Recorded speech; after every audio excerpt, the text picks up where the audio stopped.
Coucou, c'est Patricia. Arrêtez de vous laisser influencer par tout ce qui se passe dans le monde, par tout ce qui se passe autour de vous.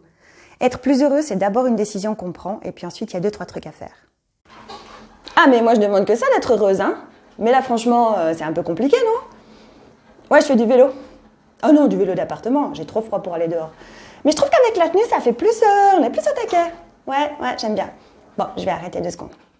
Donc, avec le Covid, avec les masques qui nous rendent complètement dingues, au point que quand on pourra refaire carnaval, je vous le dis, le premier qui dit « Tu mets quoi comme masque ?» Ah, ça va être Vade Rétro, masque auto, hein, moi je vous le dis. Donc là, c'est plus possible. Le réchauffement climatique, l'hiver qui arrive, et puis mon voisin qui passe la débroussailleuse à 7h30 le samedi matin, mais alors à 8h15, il a fini et il fait plus rien de la journée, hein. Voilà, bah, je vous le dis, on n'est pas aidé, même si on a envie d'être heureux. Voilà. Si quelqu'un connaît le moyen de noyer le moteur d'une débroussailleuse, je suis preneuse. Merci. Tant que vous laisserez les circonstances extérieures diriger votre état émotionnel, ça va être très difficile de pouvoir vous sentir heureux le plus souvent possible. Le monde, c'est comme un immense supermarché. Dans ce supermarché, il y a tout ce que vous adorez, il y a tout ce qui vous laisse complètement indifférent et il y a tout ce que vous détestez.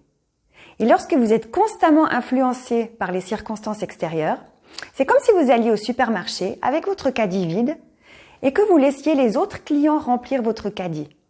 Il y aura des choses que vous adorez dans votre caddie, auquel cas vous vous sentirez très heureux.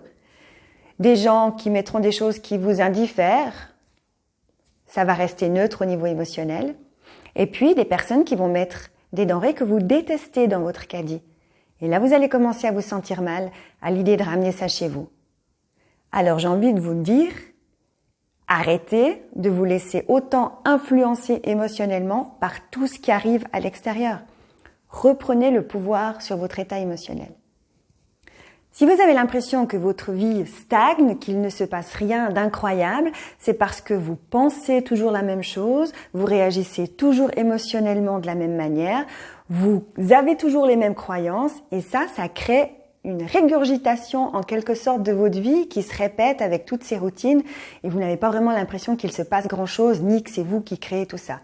Mais pour reprendre l'exemple du supermarché, c'est exactement comme si vous étiez au supermarché chaque semaine, un petit peu comme en pilote automatique, à dire « Ok, 4 yogourts, une baguette de pain, le kilo de farine, le sucre, le chocolat. » Vous prenez toujours la même chose, vous faites toujours les mêmes recettes et voilà, c'est une vie que j'appellerais de personnes à moitié endormies.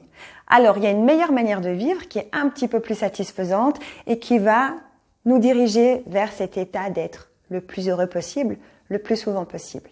Chacun d'entre vous peut créer un futur plus heureux et ça commence maintenant par votre imagination. Posez-vous la question suivante. Dans ma vie, qu'est-ce que j'aimerais améliorer? Dans quel domaine j'aimerais me sentir plus heureux, plus épanoui? Prenez de quoi écrire et prenez un sujet après l'autre et faites-le comme un jeu. Si par exemple vous pensez à un meilleur travail, dites-vous dans mes rêves les plus fous, le travail de mes rêves, il ressemblerait à quoi? Ça serait dans quel environnement? J'aurais quelle sorte de revenus? Quelle sorte d'activité? Et écrivez tout ce qui vous vient.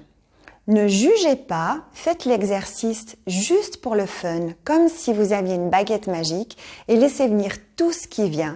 Et ensuite, prenez un moment vraiment en fermant les yeux et faites comme si c'était déjà votre réalité. Si c'était déjà ça votre vie aujourd'hui, vous vous sentiriez comment? Et laissez venir toutes les émotions qui sont censées être des émotions très positives et faites vraiment l'exercice jusqu'à ce que ça corresponde parfaitement à ce que vous souhaitez. Et faites-le pour chacun des domaines que vous aimeriez améliorer.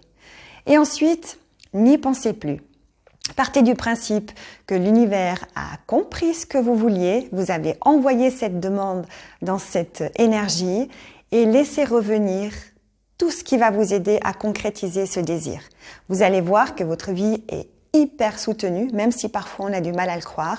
Et vous allez commencer à recevoir des informations qui vont aller dans le sens de vos projets, peut-être faire une rencontre qui va vous aider, peut-être rencontrer quelqu'un que vous n'avez plus revu depuis très longtemps et qui justement peut vous aider pour votre projet.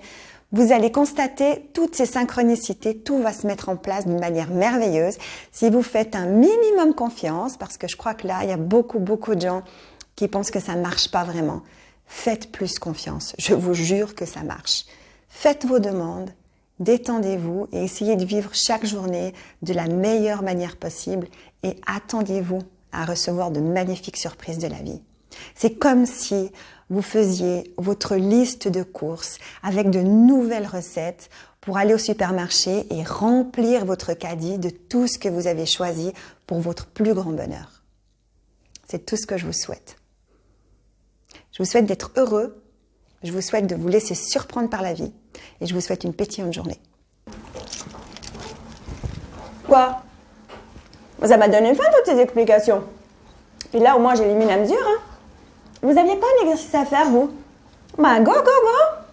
Votre vie ne va pas s'améliorer sans un minimum de participation de votre part, hein, moi je vous le dis. Non mais c'était qui?